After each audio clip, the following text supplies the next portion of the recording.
Fundamental rights in the constitution of India. Bharat के संविधान में मौलिक अधिकार।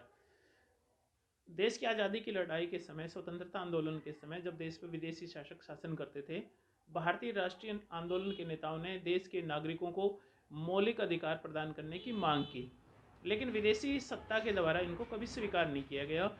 इसलिए संविधान सभा ने जब भारत का संविधान निर्माण करने का कार्य आरंभ किया, तो सबसे पहले नागरिकों के मौलिक अधिकार पत्तर पर विचार किया गया और उसके ऊपर कार्य आरंभ किया गया।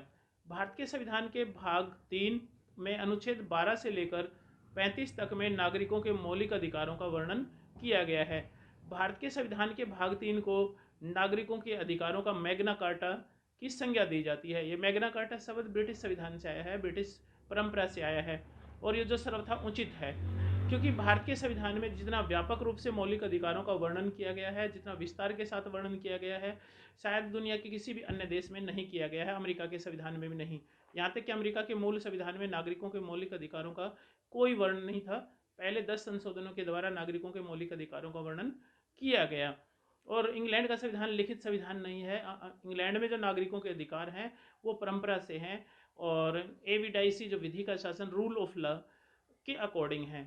मूल अधिकारों का जो गारंटी और सुरक्षा है भारत के संविधान के द्वारा दी गई है, इसलिए इनको मूल अधिकार माना जाता है। भारत का जो मूल संविधान जो बनाया गया, उसमें 7 प्रकार के मौलिक अधिकार सभी नागरिकों को दिए गए थे, यानी मौलिक अधिकारों की संख्या 7 थी। लेकिन 44वें संविधान संशोधन अधिनियम के द्वारा संपत्ति के अधिकार को मौलिक अधिकारों की सूची से निकाल दिया गया है। अब भारत के संविधान के द्वारा नागरिकों को 6 मौलिक अधिकार दिए गए हैं। तो सबसे पहले आर्टिकल 12, जो जहाँ से मौलिक अधिकारों की शुरुआत होती है। आर्टिकल 12 में राज्य की परिभाषा दी गई है कि राज्य के अंदर कौन कौन सी संस्थाएं शामिल होंगी। संघीय सरकार और संघ का विधायी अंग यानी संसद, संसद के द्वारा बनाए गए विधान, सभी विधान, और संघीय सरकार यानी केंद्रीय कार्यपालिका के सभी कार्य।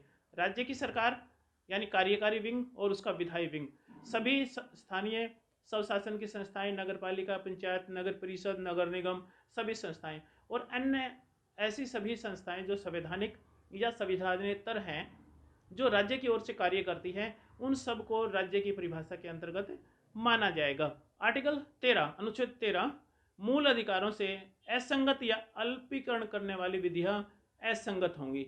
यानी अगर ऐसी कोई कार्यपालिका के द्वारा किया जाता है या संसद के द्वारा ऐसा कोई कानून बनाया जाता है जिससे नागरिकों के मौलिक अधिकारों का हनन होता है, उल्लंघन होता है, उनका अल्पीकरण होता है, तो वो विधि शून्य हो जाएगी। और इसी आर्टिकल 13 से हमारे जो सर्वोच्च न्यायालय है उसको न्यायिक पुनर्वलोकन का अधिकार मिलता है, न्यायिक समीक्षा का अधिकार मिलता है। अगर संसद ऐसा कोई कानून पास करती है जिससे नागरिकों के मौलिक अधिकार कम होते हैं, किसी व्यक्ति के साथ जाति, धर्म या वंश या किसी अन्य आधार पर कोई भेदभाव होता है, तो उसको न्यायालय में चुनौती दी जा सकती है। न्यायपालिका उसकी समीक्षा करेगी। अगर वो संविधान के मौलिक ढांचे के खिलाफ है तो उसको रद्द कर दिया जाएगा। इंग्लैंड में वहाँ की संसद सर्वोच्च है, कोई भी कानून पास कर सकती है। नागरिकों के जो मौलिक अधिकार हैं वो परंपरा से हैं, यानी संसद को कोई कानून पास करने से नहीं रोका जा सकता। वहाँ पर संसद सर्वोच्च है इंग्लैंड में। लेकिन अमेरिका में न्यायपालिका सर्वोच्च है। अमेरिका में नागरिकों के अधिकारों का न्यायपालिका को संरक्षक माना जाता है। संसद या कार्यकारी जो अंग है, राष्ट्रपति है, उसके किसी भी कार्य की समीक्षा न्यायपालिका कर सकती है। अमेरिका की न्यायपालिका का मानना है कि हम कानून के अधीन हैं, लेकिन कानून वही होगा जिसे न्यायपालिका माने। लेकिन भारत में एक संतुलन कायम करने की कोशिश की गई है संसद की शक्तियों और अधिकारिता और न्यायपालिका के बीच। संसद संविधान के किसी भी भाग में संशोधन कर सकती है, यहाँ तक कि मौलिक अधिकारों में भी संशोधन कर सकती है।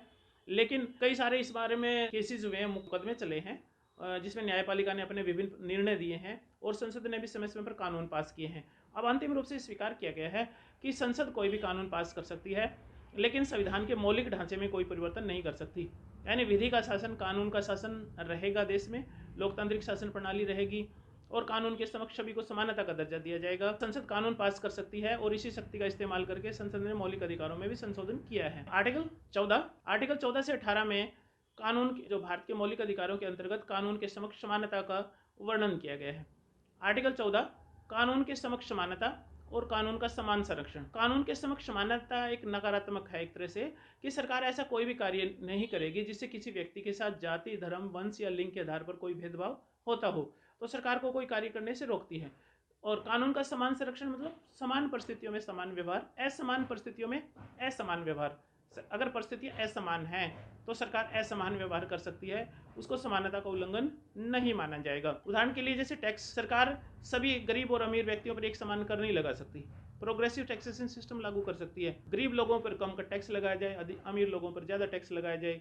गरीब लोगों को पब्लिक डिस्ट्रीब्यूशन सिस्टम के माध्यम से निःशुल्क या कम मूल्य के ऊपर राशन उपलब्ध करवा सकती है, सरकारी नौकरियों में आरक्षण कर सकती है, तो उसको भेदभाव नहीं माना जाएगा। कानून के समक्ष समानता का जो है, इसके कुछ अपवाद भी हैं। भारत के राष्ट्रपति और राज्य के राज्यपाल किसी न्यायालय के प्रति उत्तरदायी नहीं है। अपने पद पर रहते हुए वो किसी दंडिक कार्रवाई के लिए किसी भी न्यायालय के प्रति उत्तरदायी नहीं है। उनके पद पर रहते हुए किसी भी न्यायालय में उनके खिलाफ कोई भी जो दंडिक कार्रवाई है, जो उनके खिलाफ केस है, किसी भी न्यायालय में संस्थित नहीं किया जा सकता, केस नहीं चलाया जा सकता। नंबर 3, आर्टिकल 31C, अगर केंद्रीय संसद आर्टिकल 39B और C directive principles of state policy, राज्य के नीति निर्देशक सिद्धांतों को लागू करने के लिए अगर कोई कानून बनाती है और उससे आर्टिकल 14 का उल्लंघन होता है, तो वो समानता के अधिकार का उल्लंघन नहीं माना जाएगा। ये उसके कुछ एक अपवाद हैं कानून के समक्ष समानता के अधिकार का।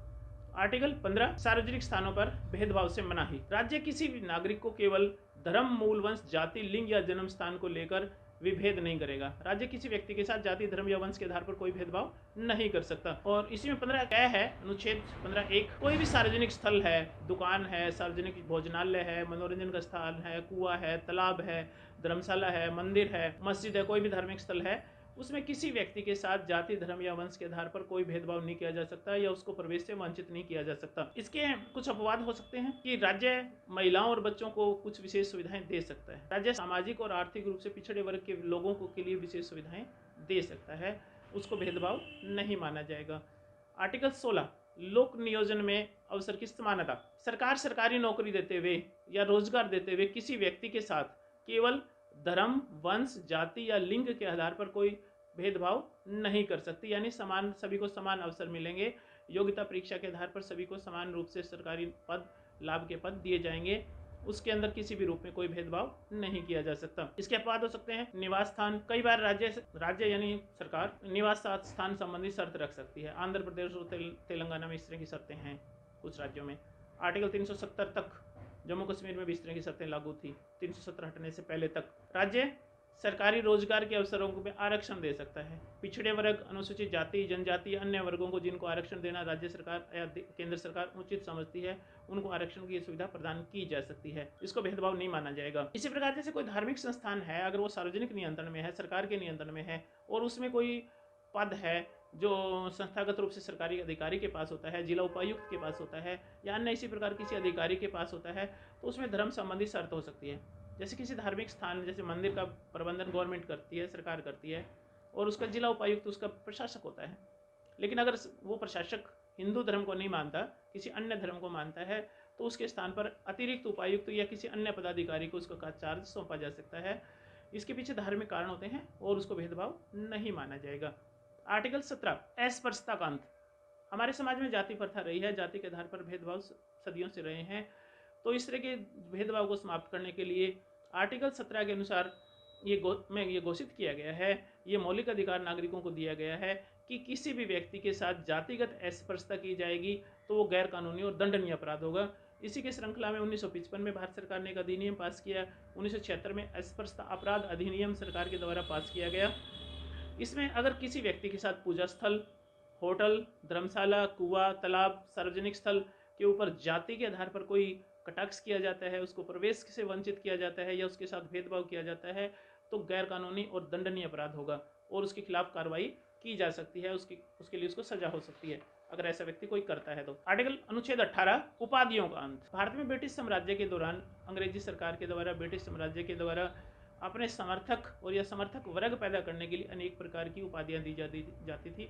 जैसे राय बहादुर है, राजा, महाराजा, इस तरह की उपाधियां दी जाती थी। तो आज़ादी के बाद जो भारत का संविधान लागू किया गया, उसमें इस तरह की उपाधियों पर रोक लगा दी गई है। केवल सेना और शिक्षा संबंधी सम्मान के या पद के अतिरिक्त किसी भी नागरिक को कोई भी उपाधि नहीं दी जा सकती। भारत का कोई भी नागरिक किसी भी विदेशी राज्य से कोई उपाधि प्राप्त नहीं करेगा। अगर भारत के सरकार के अधीन कोई व्यक्ति किसी लाभ के पद पर है और किसी अन्य सरकार से, किसी अन्य विदेशी सत्ता से कोई भेंट, कोई उपहार, कोई गिफ्ट नहीं प्राप्त कर सकता। लेकिन अगर भारत सरकार के द्वारा जो विशिष्ट योग्यता प्राप्त व्यक्तियों को या देश के लिए कोई महान कार्य करने वालों को सम्मानित किया जाता है, जैसे पद्म भूषण, पद्म श्री, पद्म विभूषण है, भारत रत्न है, वो दिए जा सकते हैं, उनको उपाधि नहीं माना जाएगा, लेकिन वो उनका अपने नाम के साथ इस्तेमाल नहीं कर सकते। आर्टिकल 19 से 22 स्वतंत्रता का अधिकार। भारत के संविधान में अनुच्छेद 19 से 22 तक में स्वतंत्रता के अधिकार का वर्णन किया गया है। मूल संविधान में आर्टिकल 19 में मूल संविधान में 7 प्रकार की स्वतंत्रताएं दी गई थी। अब 6 प्रकार की स्वतंत्रताएं हैं जो कि अनुच्छेद 19 में दी गई हैं। नंबर 1 है विचार अभिव्यक्ति की स्वतंत्रता। भारत के सभी नागरिकों को अपने विचार लिखकर, बोलकर या किसी भी रूप में प्रकट करने का अधिकार है। यहाँ तक कि सरकार की आलोचना करने का भी अधिकार है। लेकिन ऐसा कोई भी कार्य है जिससे लॉ एंड ऑर्डर की सिचुएशन खराब होती है, किसी का अपमान होता है, विदेशी राज्य से हमारे संबंध खराब होते हैं, तो सरकार उसके ऊपर प्रतिबंध लगा सकती है, उसके ऊपर रोक लगा सकती है। आर्टिकल 144 के द्वारा भी सरकार लॉ एंड ऑर्डर के लिए 5 या 5 से अधिक व्यक्तियों को एक स्थान पर इकट्ठा होने से रोक सकती है। उसके बाद है शांतिपूर्वक सम्मेलन। 19(2) शांतिपूर्वक सभा या सम्मेलन करने की स्वतंत्रता। भारत के सभी नागरिकों को देश में कहीं भी किसी भी स्थान पर कोई सभा सम्मेलन बुलाने का, करने का, कोई आयोजन करने का, की सभी को स्वतंत्रता है, अधिकार है। सरकार उसके ऊपर केवल लॉ एंड ऑर्डर, कानून व्यवस्था, नैतिकता, सार्वजनिक शांति के हित में ही उसके ऊपर प्रतिबंध लगा सकती है, वरना नहीं लगाया जा सकता। अनुच्छेद 19(3) संघ बनाने की स्वतंत्रता। सभी भारत के नागरिक अपनी इच्छा से कोई संघ या संगठन या समुदाय की स्थापना कर सकते हैं, किसी विशेष उद्देश्य के लिए, सामाजिक उद्देश्य के लिए। सरकार उसमें कोई रोक नहीं लगाएगी। लेकिन जिस प्रकार सभा या सम्मेलन केवल शांतिपूर्वक हो सकता है, बिना हथियारों के हो सकता है, उसका उद्देश्य सार्वजनिक कल्याण होना चाहिए, उसी प्रकार नागरिक ऐसा कोई भी संघ नहीं बना सकते जिससे देश की एकता और अखंडता को कोई खतरा पैदा हो। लॉ एंड ऑर्डर और सार्वजनिक नैतिकता को नुकसान पहुंचाने वाला कोई भी संघ नहीं बनाया जा सकता। सरकार उसके ऊपर प्रतिबंध लगा सकती है। 19(6) आबाद आचरण की स्वतंत्रता। सभी भारत के नागरिकों को सारे देश में घूमने फिरने की स्वतंत्रता है। इसका प्रमुख उद्देश्य सारे देश के नागरिकों में एकता की भावना पैदा करना, देश के किसी भी भाग में संचरण करना, आने जाने की छूट देने का प्रमुख उद्देश्य है।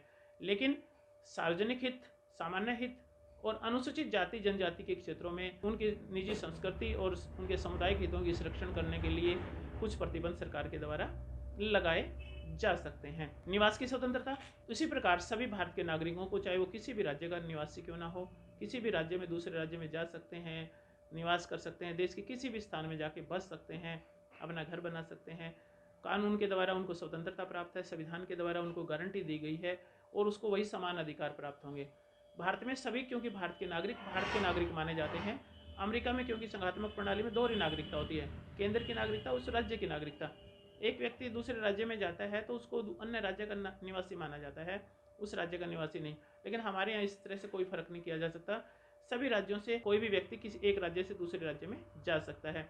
लेकिन उसके ऊपर भी आदिवासी जनजाति या के हितों की सुरक्षा में, सार्वजनिक हित के लिए सरकार उसके ऊपर प्रतिबंध लगा सकती है। जैसे नॉर्थ ईस्ट के क्षेत्र में इनर लाइन परमिट की व्यवस्था की गई कई अनुसूचित जाति जनजाति के क्षेत्रों में, तो इस तरह के प्रतिबंध सरकार लगा सकती है। अगला, व्यवसाय की स्वतंत्रता। सरकार, जैसे हमारे यहाँ जातिगत जाति प्रथा रही है, जाति के आधार पर व्यवसाय भी रहे हैं, अब ऐसा कुछ नहीं है। प्रत्येक व्यक्ति अपनी इच्छा से कोई भी व्यवसाय कर सकता है, काम धंधा कर सकता है, अपनी योग्यता के अनुसार और अपना जीवन यापन कर सकता है। सरकार उसके ऊपर कोई प्रतिबंध नहीं लगा सकती कि ये जाति के आधार पर कोई कार्य क्या करेगा, कोई नहीं करेगा, तो इस तरह के कोई प्रतिबंध नहीं लगाए जा सकते। लेकिन सरकार किसी भी कार्य के लिए कोई तकनीकी योग्यता निश्चित कर सकती है।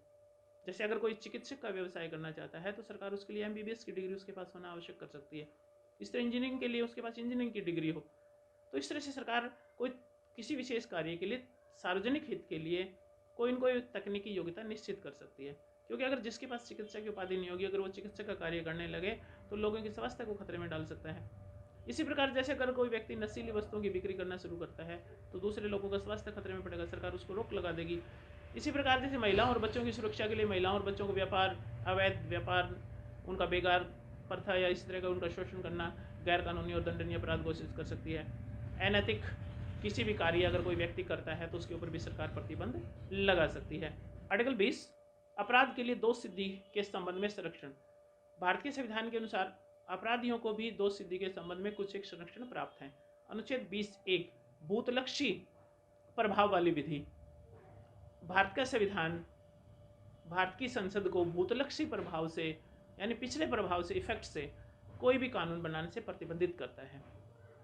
भूतलक्षी प्रभाव से मतलब है कि अगर मान लिया किसी अपराधी ने कोई अपराध किया और आज अपराध करते समय उस अपराध की जो सजा है 6 महीने की है, और भविष्य में अगर कोई कानून बना दे सरकार, विधान पालिका यानी संसद, कि सेम वही अपराध करने पर 5 साल की सजा होगी, लेकिन क्योंकि उस व्यक्ति ने अपराध जिस समय किया था उस समय उस अपराध की सजा 6 महीने की थी, तो उसको 6 महीने से ज़्यादा सजा नहीं दी जा सकती।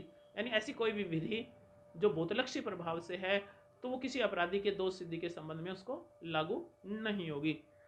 आर्टिकल 20(2) दोहरा जोखिम, यानी एक व्यक्ति को एक अपराध के लिए सिर्फ एक ही बार सजा दी जा सकती है, 2 बार नहीं। अगर किसी व्यक्ति ने एक बार कोई अपराध किया, उसके लिए उसको सजा हुई, तो बाद की परिस्थितियों में उसके ऊपर कोई अन्य मामले पर या किसी अन्य आधार पर दोबारा मुकदमा चलाकर कोई ज़्यादा सज़ा या अन्य सज़ा उसको नहीं दी जा सकती कि उसको पीछे कम सज़ा हुई थी।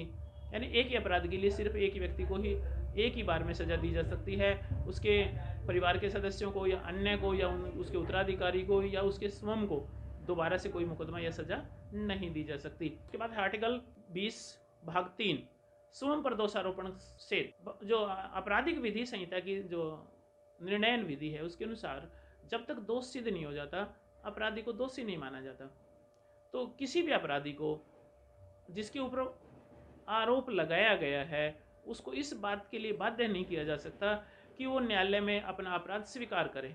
यह अभियोजन पक्ष की उत्तरदायित्व है, जिम्मेदारी है कि वो अपराधी के खिलाफ साक्ष्य प्रस्तुत करे, गवाही प्रस्तुत करें और विभिन्न फोरेंसिक या अन्य साक्ष्यों के माध्यम से उसको अपराधी साबित करें, तभी किसी व्यक्ति को सजा दी जा सकती है। उसको स्वयं को प्रेशर डाल के, दबाव डाल के अपराध स्वीकार करने के लिए बाध्य नहीं किया जा सकता।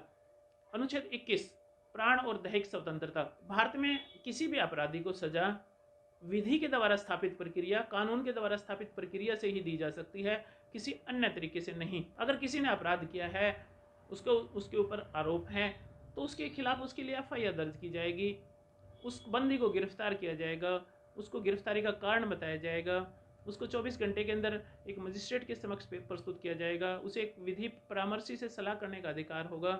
उसके बाद उसके खिलाफ उसकी रिमांड लिया जाएगा, उसके चालान प्रस्तुत किया जाएगा। एक निश्चित प्रक्रिया है, गवाही प्रस्तुत की जाएगी, अगर जो साबित होगा तभी अपराधी को सजा दी जा सकती है, किसी अन्य तरीके से कोई सजा नहीं दी जा सकती। उसके बाद है अनुच्छेद 22 गिरफ्तारी तथा निरोध से संरक्षण। अगर किसी अभियुक्त को किसी मामले में, साधारण मामले में गिरफ्तार किया जाता है तो उसको कुछ एक अधिकार प्राप्त होते हैं, लेकिन अगर गिरफ्तारी निवारण निरोध अधिनियम के तहत की जाती है तो उसको ये संरक्षण प्राप्त नहीं होते। 22(1) अगर गिरफ्तारी साधारण कानून से होती है तो अपराधी को गिरफ्तारी का कारण बताया जाएगा, उसके जो नोटिस इश्यू किया जाएगा, उसके लिए जो वारंट इश्यू किया जाएगा, उसमें अपराधी को ये बताया जाएगा कि उसको किस आरोप में गिरफ्तार किया जाता है। अनुच्छेद 22 पार्ट 2 उसे किसी विधि परामर्शी से सलाह करने का, किसी वकील से, किसी कानूनविद से सलाह करने का अधिकार होगा। 22(3) उसे 24 घंटे के अंदर एक मजिस्ट्रेट के समक्ष प्रस्तुत किया जाएगा, जहां उसकी गिरफ्तारी का कारण बताकर उसकी रिमांड की अनुमति ली जा सकती है। अगर जो ड्यूटी मजिस्ट्रेट है उसको ये लगता है कि गिरफ्तार गलत है तो उसको तुरंत छोड़ने का आदेश जारी कर दिया जाएगा। लेकिन अगर 22(2) के अनुसार अगर किसी अभियुक्त की गिरफ्तारी निवारक निरोध अधिनियम के तहत की गई है, यानी अपराध होने से पहले ही अपराध को रोकने के लिए जो विधि बनाई जाती है, इसके लिए समय समय पर अनेक कानून भी पास किए गए हैं। जैसे मीसा है, maintenance of internal security act 1971 के अंदर सरकार के द्वारा पास किया गया। टाडा है, टेररिस्ट एक्टिविटीज़ डिटेंशन एक्ट 1985, और पोटा प्रिवेंशन ऑफ टेररिस्ट एक्टिविटीज़ 2002 में जो कानून पास किया गया था। यानी ऑर्गेनाइज्ड जो क्राइम है, आतंकवाद के जो कार्य हैं जिससे देश की सुरक्षा को कोई विशिष्ट खतरा पैदा होता है, इस तरह के स्पेशल कानून में अगर किसी अपराधी की गिरफ्तारी की जाती है तो उपरोक्त संरक्षण उन अपराधियों को प्राप्त नहीं होंगे। आर्टिकल 23 और 24 शोषण के विरुद्ध अधिकार। भारत में जातिगत प्रथा के साथ साथ अनेक प्रकार की बेगार प्रथाएं और शोषण की इस तरह की परंपराएं रही हैं। अनुच्छेद 23 में मानव का दुर्व्यापार गैर कानूनी और दंडनीय अपराध घोषित किया गया है। प्रतिबंधित किया गया है किसी मनुष्य का व्यापार के उद्देश्य से इस्तेमाल, मनुष्य महिला जिसमें पुरुष दोनों ही शामिल हैं, व्यापार के लिए इस्तेमाल नहीं किया जा सकता। अनुच्छेद 23(2) बेगार, बगैर पैसे दिए बगैर किसी व्यक्ति से कोई काम नहीं करवाया जा सकता। ये उसकी इच्छा है कि अगर वो किसी के यहाँ काम करे उसके बदले में उसको पेमेंट देनी पड़ेगी। उसके ऊपर लेबर एक्ट श्रम लागू होगा, उसको निश्चित मजदूरी, काम के घंटे और ये सब नियम उसके ऊपर लागू होंगे। यानी बेगार नहीं करवाई जा सकती कि कुछ पैसे के उसके पेरेंट्स ने या किसी ने लिए थे, उसके बदले में वो काम करता रहेगा लाइफ लॉन्ग, ऐसा कुछ नहीं किया जा सकता। यानी एक तरह से दास प्रथा के ऊपर प्रतिबंध लगा दिया गया है। आर्टिकल 24 अनुच्छेद 24 14 वर्ष से कम आयु के किसी भी बच्चे को किसी उद्योग या कारखाने में काम पर लगाना गैर कानूनी और दंडनीय अपराध है। अनुच्छेद 25 से 28 धार्मिक स्वतंत्रता का अधिकार। भारत को एक धर्मनिरपेक्ष देश घोषित किया गया है जिसमें सभी धर्म के लोगों को समानता का दर्जा है।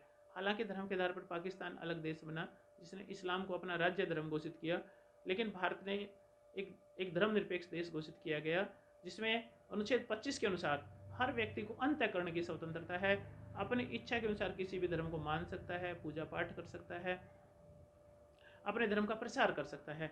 अनुच्छेद 26 के अनुसार प्रत्येक व्यक्ति को अपनी धर्म की इच्छा के अनुसार अपने धार्मिक संस्थाएं स्थापित करने, उनका प्रबंध करने का अधिकार दिया गया है। अनुच्छेद 27 में राज्य कोई ऐसा टैक्स नहीं लगाएगा, राज्य कोई ऐसा कर नहीं लगाएगा जो किसी एक विशेष धर्म को बढ़ावा दे। कि भारत में हिंदू धर्म की आबादी 80% से ज़्यादा है, कि सरकार ऐसा कोई टैक्स लगा दे जिसको उस पैसे का खर्च हिंदू धर्म को बढ़ावा देने के लिए किया जाए, जो अन्य नागरिकों पर भी लगाया जाए, ऐसा नहीं किया जा सकता।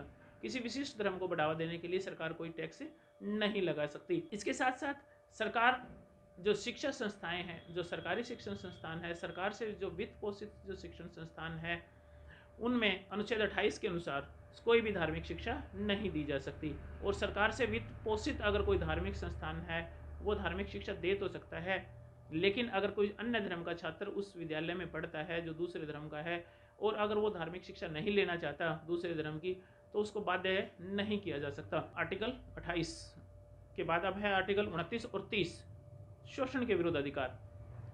खास करके ये जो अधिकार है शोषण के विरुद्ध है वो अल्पसंख्यकों, भाषा और लिपि के आधार पर जो अल्पसंख्यक है उनके अधिकारों की रक्षा करने के लिए है। सरकार भारत के किसी भी भाग में किसी भी क्षेत्र के निवासियों के साथ भाषा और लिपि के साथ आधार पर उनके साथ किसी रूप में कोई भेदभाव नहीं कर सकती। प्रत्येक भाषा और लिपि के लोगों को अपनी भाषा और संस्कृति और लिपि का संरक्षण करने का अधिकार है। किसी भी सरकारी शिक्षण संस्थान में किसी भी छात्र को उसकी भाषा उसकी लिपि के आधार पर प्रवेश से वंचित नहीं किया जा सकता।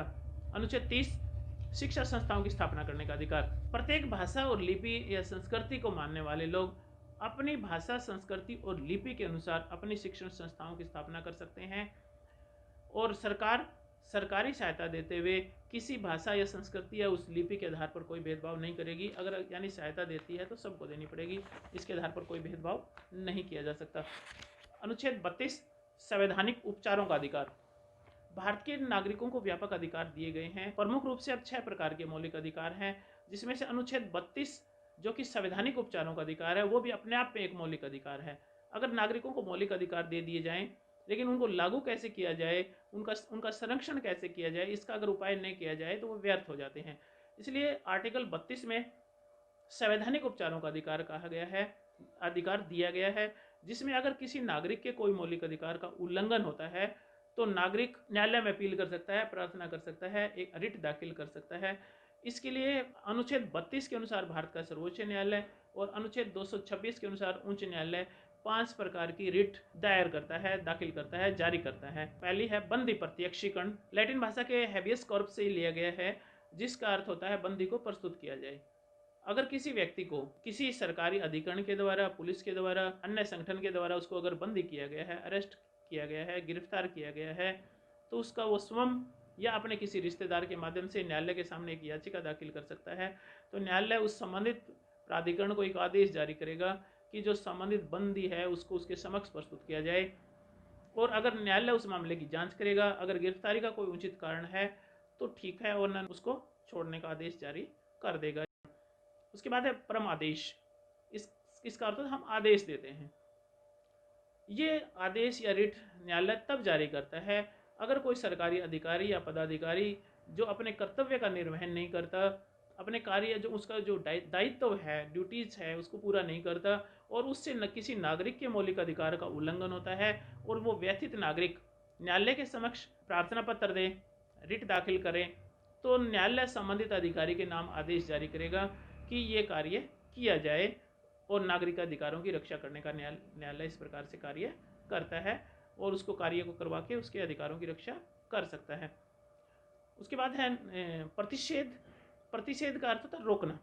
आमतौर पर जो प्रतिषेध की जो रिट है उच्च न्यायालय द्वारा निम्न न्यायालय अधीनस्थ न्यायालयों के नाम जारी की जाती है।